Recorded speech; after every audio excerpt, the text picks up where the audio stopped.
Hey guys, Rhett here, the Section 8 guy. Thanks for watching. If you haven't subscribed to the channel yet, make sure you subscribe, leave your questions and comments. I'll get to every single one of them. For those of you who've watched a lot of my videos, you know that there's no BS here on the channel.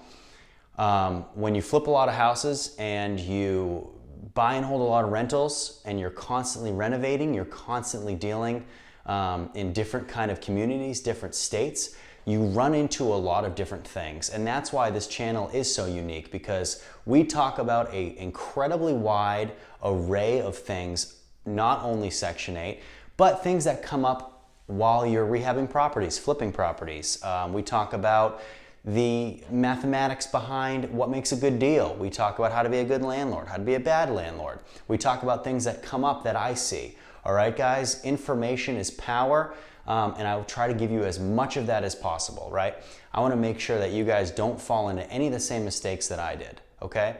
Now, here is a good one that you would think is a no-brainer, but maybe it isn't. Drugs. Don't sell drugs, don't do drugs, right? It's bad. Drugs are bad, okay? Now, what happens if you're rehabbing a home or you are flipping a home or whatever you're doing and you come across drugs? It's happened to me multiple times. Drugs stuffed in walls, drugs in the ceiling, drugs in the floors, drugs left out, okay? I'll tell you what you don't do, and that's you don't sell them, all right? Shout out to my friends who, a couple months ago, I was rehabbing a home and we found drugs, okay? What do? You call the police. The police come down, they take those drugs, and that's that, okay?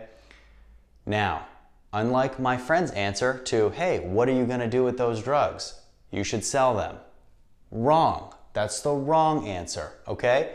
We want to make sure we get those into the hands of someone who will make sure that they are disposed of properly, okay, which is your local police department, all right?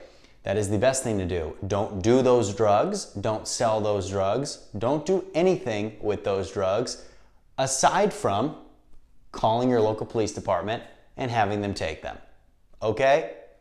We don't want to deal with it. We don't want them in our possession. Stop working, okay? Stop all that stuff immediately. Call the police, get them down there, have them take the drugs, all right? Get them out of your hands, okay? Don't sit on them. Don't bring them home. I don't know why I keep having to harp on this, but this is what I had to do when I was asked, what I was going to do with them. Obviously, you get rid of them. Okay, guys? When you're rehabbing homes, you're rehabbing a lot of homes, sometimes you find things that you never would expect. You open walls, you might find, some things, floorboards, you're ripping up a 70, 80-year-old floor, right?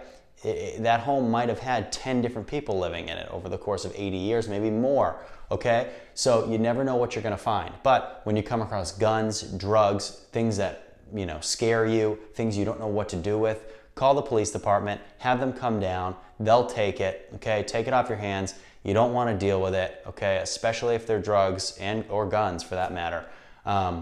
Get rid of them, okay? And that is all that I have. Very simple. I thought it was simpler than it was. I thought it was pretty simple. Apparently it's not. That's why I'm making a video about it. So guys, thanks for watching. You can leave your questions and comments below on this one, but hopefully there aren't any. Okay guys, thanks for watching. We'll see you next time.